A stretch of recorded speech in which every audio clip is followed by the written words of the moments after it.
नमस्कार दोस्तों, the लिशियम platform पर आप सभी का स्वागत है। द लिशियम प्लेटफॉर्म पर मैं आपको यूजीसी नेट सोशियोलॉजी के लिए तैयारी करवा रहा हूं और मैं आप यूट्यूब पे तो मैं पढ़ाता ही हूं आपको। इसके साथ ही मेरी गूगल मीट पर क्लास भी चलती है, अगर आप चाहो तो उस पर भी ज्वाइन कर सकते हो और ज्वाइन करने के लिए आप इस नंबर पर हमसे कांटेक्ट करें। आज से हम एक नई वीडियो या कहें कि लेक्चर की एक श्रृंखला लेके आ रहे हैं और इसमें जो हमारे सिलेबस में दिए गए हैं 26 थिंकर्स, उनको तो हम पढ़ेंगे ही, लेकिन साथ में जो एक्स्ट्रा थिंकर्स हैं जिनसे क्वेश्चन बनते हैं, जैसे हम बात करें कि अगस्त कॉम्ट हैं, हर्बर्ट स्पेंसर हैं, लुइस ड्यूमा हैं, योगेंद्र सिंह हैं, ठीक है, सी एच फुले हैं। तो ये जो एक्स्ट्रा थिंकर्स हैं, वीर स्टीड है, टीबी वोटोमोर है, इन सब पर मैं उन 26 थिंकर्स के साथ भी इन सब पर आपको वीडियो में बनाऊंगा और लेक्चर आपके। आप क्या करें, केवल इनके जो भी मेरे नोट्स हैं, या तो आप इन नोट्स को टेलीग्राम पर जाके ले लीजिए, और नहीं तो सबसे अच्छा तरीका है कि आप इनका खुद से नोट्स बनाइए, वो ज़्यादा अच्छा। खैर, ज़्यादा बात ना करते हुए आज हम अगस्त कॉन्ट को पढ़ेंगे कि अगस्त कॉन्ट का समाजशास्त्र में क्या योगदान है।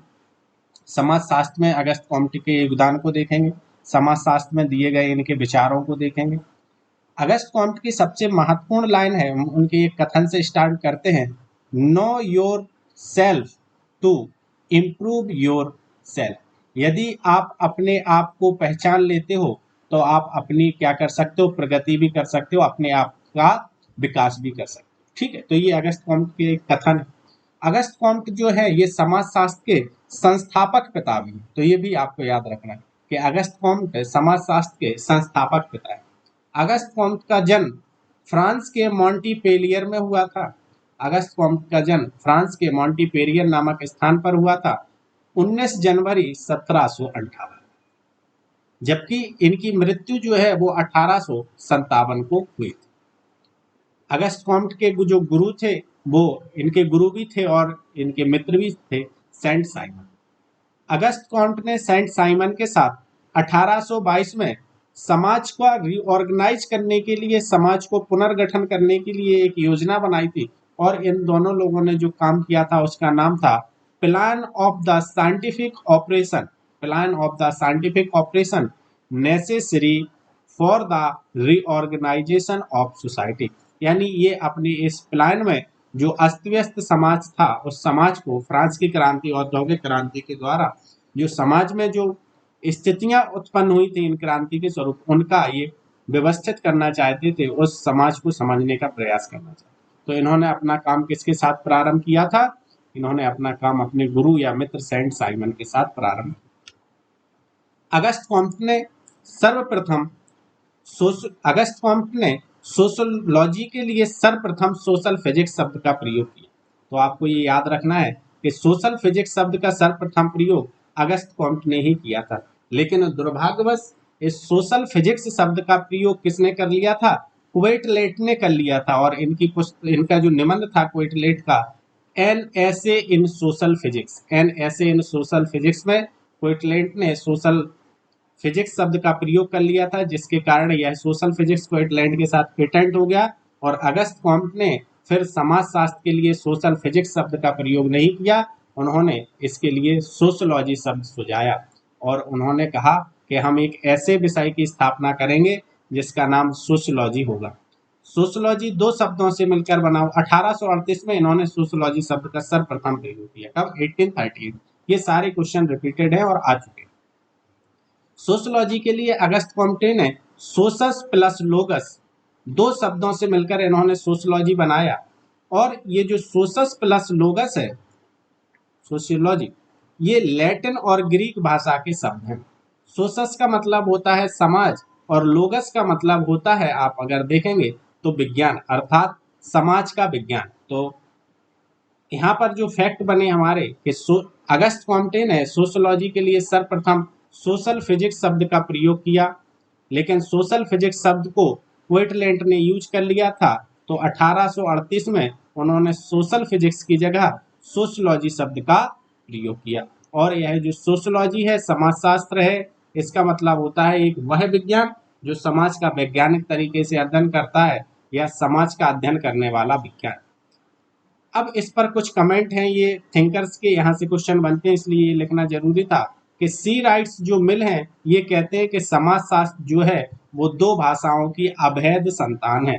दो भाषाओं की अभेद संतान शब्द का प्रयोग सी राइट्स मिल ने किया है, जबकि बीरस्टीन ने इसे दो भाषाओं की दोगली संतान कहा है। और ये बीरस्टीन वाला कथन आपके पीजीटी 2021 में आया हुआ है, और जो सी राइट्स मिल वाला तो कई बार पूछा जा चुका है, ये पीवाई क्वेश्चन है दोनों। ठीक, इसके साथ अब हम देखेंगे कि अगस्त कॉम्टे की इतनी यात्रा तो हमने पढ़ ली कि अगस्त कॉम्टे का जन्म कब हुआ, अगस्त कॉम्टे के गुरु और मित्र क्या थे, अगस्त कॉम्टे ने समाजशास्त्र के लिए किस शब्द का प्रयोग किया। अब हम यहाँ पर देखेंगे कि अगस्त कॉम्ट जो है इनका समाजशास्त्र में योगदान क्या है, यानी अगस्त कॉम्ट का समाजशास्त्र के बारे में विचार, अगस्त कॉम्टे समाजशास्त्र को क्या समझते थे, समाजशास्त्र के बारे में ये क्या विचार देते। अगस्त कॉम्ट कहते हैं कि समाजशास्त्र जो है ये सामाजिक घटनाओं का अध्ययन करने वाला अमूर्त विज्ञान है। तो आपको याद रखना है कि अगस्त कॉम्ट ने समाजशास्त्र को अमूर्त विज्ञान माना है, कहा है समाजशास्त्र अमूर्त सैद्धांतिक विज्ञान। तो अगस्त कॉम्टे कहते हैं कि समाजशास्त्र क्या है, अमूर्त सैद्धांतिक विज्ञान। तो इन्होंने समाजशास्त्र को अमूर्त सैद्धांतिक विज्ञान माना। अगस्त कॉम्टे कहते हैं कि समाजशास्त्र जो है यह सामाजिक व्यवस्था और सामाजिक प्रगति का विज्ञान। ये कहते हैं कि sociology is the science of social order and social progress, यानी समाजशास्त्र सामाजिक व्यवस्था और सामाजिक प्रगति का विज्ञान। इन्होंने समाजशास्त्र को विज्ञानों की महारानी कहा है, इन्होंने समाजशास्त्र को विज्ञानों की महारानी कहा है या विज्ञानों का विज्ञान कहा है समाजशास्त्र। तो ठीक है, अभी और भी चीजें क्लियर हो जाएंगी, आगे मैं बताऊंगा आपको। तो ये सारे फैक्ट मैं बता रहा हूँ क्योंकि यहाँ से क्वेश्चन बनते हैं। अगस्त कॉम्ट समाजशास्त्र को दो भागों में बांटते हैं, कहते हैं समाजशास्त्र के दो भाग हैं, एक सामाजिक स्थैतिकी है और एक सामाजिक गतिकी है। सामाजिक जो स्थैतिकी है ये समाज के अंग है, ये समाज की क्या है, ये समाज की संरचना है, ये समाज के अंगों को प्रदर्शित करने वाली अवस्था है। जबकि सामाजिक गतिकी है तो इन अंगों के द्वारा जो कार्य किया जा रहा है, समाजशास्त्र उन अंगों की गतिविधि को बताते हैं, अर्थात अंगों के द्वारा किया जाने वाला प्रकार का अध्ययन सामाजिक गतिकी में किया जाता है और अंगों की जो स्थिति है उसको सामाजिक स्थिति में रखा जाता है। समाजशास्त्र के बारे में अगस्त कॉम्टे पॉजिटिविज्म की भी बात करते हैं, प्रत्यक्षवाद की बात करते हैं। देखो इसमें आपको याद रखना है, प्रत्यक्षवाद को गौर से इसलिए समझ लेना है कि आपकी जो यूजीसी नेट की यूनिट नंबर 2 है, यूनिट नंबर 2 यानी उसमें है रिसर्च मेथोडोलॉजी, और उस रिसर्च मेथोडोलॉजी में आपसे पॉजिटिविज्म भी पूछा गया है और पोस्ट पॉजिटिविज्म भी पूछा गया। तो आप पॉजिटिविज्म में यहाँ आपको पढ़ा दे रहा हूँ, और आपको जब मैक्स वेबर का वस्टहिन पढ़ाऊंगा, फिनोमेनोलॉजी पढ़ाऊंगा, तो वहां पर आप पोस्ट पॉजिटिविज्म भी बड़े आराम से समझ जाओगे। पहले अभी यहाँ पर प्रत्यक्षवाद समझो कि प्रत्यक्षवाद क्या है। अगस्त कॉम्टे चूंकि क्या है कि यह समाजशास्त्र को प्राकृतिक विज्ञान बनाना चाहते थे, सोशोलॉजी को क्या बनाना चाहते थे, समाजशास्त्र को। कहते थे कि समाजशास्त्र भी प्राकृतिक विज्ञानों की तरह अध्ययन कर सकता है। और इन्होंने कहा था कि यदि समाजशास्त्र में हम प्रत्यक्षवादी, यदि समाजशास्त्र में हम प्रत्यक्षवादी दृष्टिकोण या पॉजिटिव पर्सपेक्टिव से अध्ययन करते हैं तो हम सामाजिक घटनाओं की भी व्याख्या कैसी कर सकते हैं, सार्वभौमिक व्याख्या करने में हम सक्षम हो जाएंगे। क्योंकि प्रत्यक्षवाद क्या करता है, किसी भी घटना का प्रत्यक्ष अवलोकन करता है, प्रत्यक्ष परीक्षण करता है, मूल्यांकन करता है, वर्गीकरण करता है और निष्कर्ष निकालता है। तो आपको याद रखना है,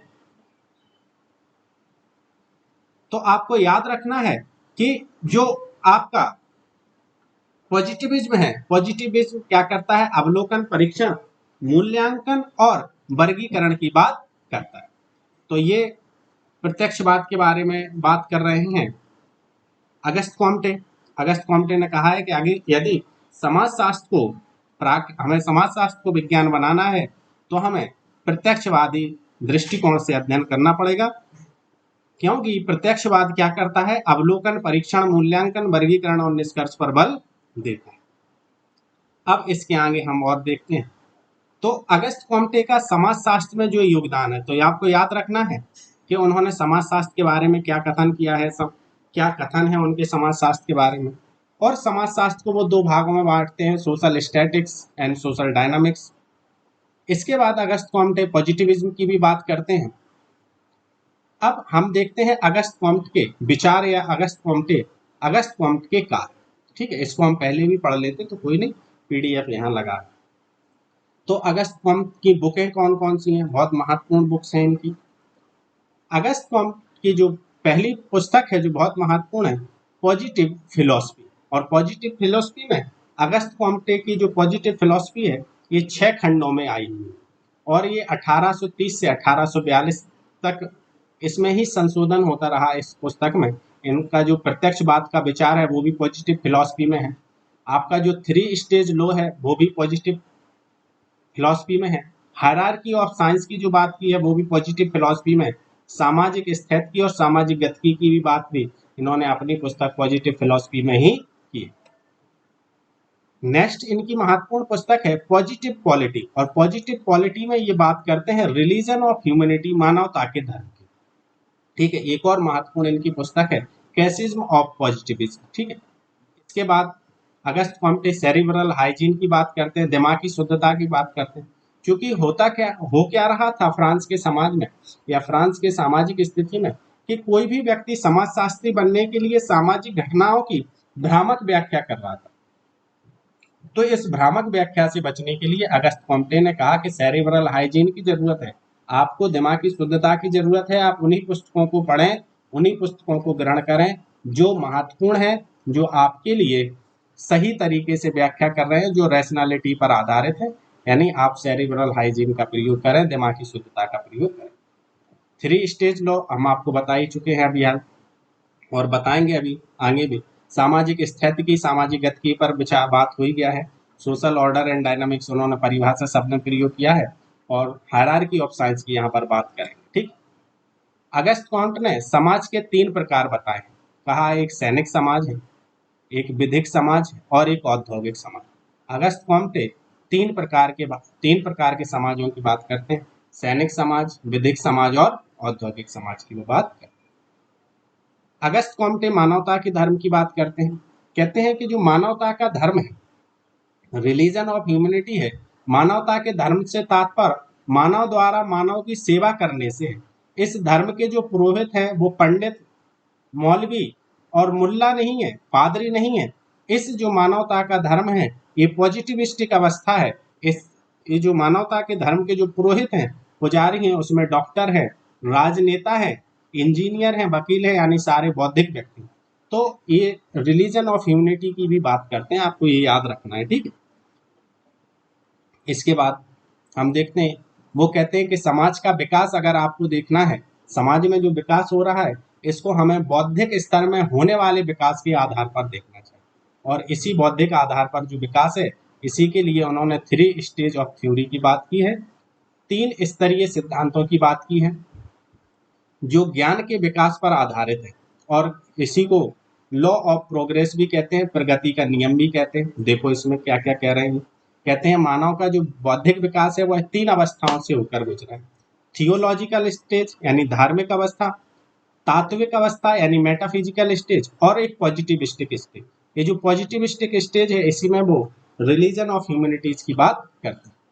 धार्मिक अवस्था को अगर देखें तो वो कहते हैं यह धार्मिक अवस्था में क्या होती है, इसमें अलौकिक शक्ति और अधिदैविक, ये जो अधि सुपर नेचुरल पावर को क्या है कि हर चीज में इसमें मानी जाती है, यानी अलौकिक शक्ति की प्रधानता होती है। और जो धार्मिक स्तर है इसको 3 भाग में बांटते हैं, पूछ लिया जाता है कई बार। फैचिज यानी प्रत्येक वस्तु में ईश्वर का वास है। पहली अवस्था जो है धार्मिक अवस्था की, ये जीवित सत्तावाद, प्रत्येक वस्तु में ईश्वर का वास माना जाए। बहुदेववाद, वो कहते हैं अब प्रत्येक घटना के लिए ईश्वर को जिम्मेदार माना गया, या यहाँ पर बहुदेववाद की हर एक चीज के लिए, हर एक घटना के लिए एक देवता को ना। कहते हैं थोड़ा सा और विकास होता है तो वहां पर एक देववाद आ जाता है। पहले जीवित सत्तावाद, हर चीज में ईश्वर का वाद, उसके बाद बहुदेववाद, और उसके बाद एक देववाद की स्थिति आती है। तात्विक अवस्था जो होती है इसमें धन का महत्व बढ़ जाता है, ठीक है, धन की वृद्धि हो जाती है और धन को महत्व दिया जाने लगता है। और यहाँ पर थोड़ी रैशनैलिटी धार्मिक अवस्था से ज्यादा आ जाती है और ये मेटाफिजिकल स्टेज हो जाती है। पॉजिटिविस्टिक स्टेज में क्या होता है, ये वैज्ञानिक स्तर है और इसमें बिल्कुल रैशनैलिटी के आधार पर बात होने लगती है। तो अगस्त कॉम्टे धार्मिक स्तर बताते हैं, तात्विक स्तर बताते हैं और प्रत्यक्षवादी स्तर बताते हैं, थियोलॉजिकल स्टेज बताते हैं, मेटाफिजिकल स्टेज बताते हैं और पॉजिटिविस्टिक स्टेज बताते हैं। अगस्त कॉम्टे का एक और सिद्धांत है जिसको हम कहते हैं hierarchy of science. Hierarchy of science में वो कहते हैं विज्ञानों का संस्थान, और विज्ञानों के संस्करण में वो कहते हैं कि विज्ञान का विकास, जो विज्ञान सबसे पहले आया है समाज में, दुनिया में, वो सबसे सरल है, लेकिन विज्ञानों का जो विकास हुआ है यह अपने पूर्व वाले विज्ञान पर डिपेंडेंट है, पहले वाले विज्ञान पर निर्भरता है। यानी विज्ञानों का विकास बढ़ती हुई निर्भरता के आधार पर हुआ और घटती हुई समता एवं बढ़ती हुई जटिलता के आधार पर हुआ। कहते हैं सबसे पहले जो विज्ञान आया वो गणित था, और गणित के बाद जो विज्ञान आया उसको खगोल शास्त्र कहते हैं, और फिर जो विज्ञान आया वो भौतिक शास्त्र है, फिजिक्स है, फिर रसायन आया, और फिर जीव शास्त्र, समाज शास्त्र, और फिर आपका नीति शास्त्र आएगा। यानी सबसे पहले उन्होंने मैथ को बताया है, गणित को बताया है, फिर खगोल शास्त्र को बताया है, भौतिक शास्त्र, रसायन शास्त्र, जीव शास्त्र, समाज शास्त्र और नीति। तो आपको हायरार्की ऑफ साइंस रखना है, 1 2 3 4 5 6 7 विषय की ये बात करते हैं। पहले वो 6 विषय की बात करते थे पॉजिटिव फिलोसफी में, लेकिन पॉजिटिव पॉलिटी में उन्होंने नीति शास्त्र को भी जोड़ दिया। तो अगस्त कॉम्टे से संबंधित जितने भी महत्वपूर्ण तथ्य थे वो हमने आपको यहाँ पर बता दिए हैं। अगर आप इस क्लास का पीडीएफ लेना चाहते हैं तो हमें या तो व्हाट्सएप कर सकते हैं 0790566368 पर, तो हम आपको इस व्हाट्सएप नंबर पर मिल जाएगा, या फिर इसी के डिस्क्रिप्शन बॉक्स में आपको टेलीग्राम का लिंक मिल जाएगा, तो टेलीग्राम से भी आप इस पीडीएफ को डाउनलोड कर सकते हैं।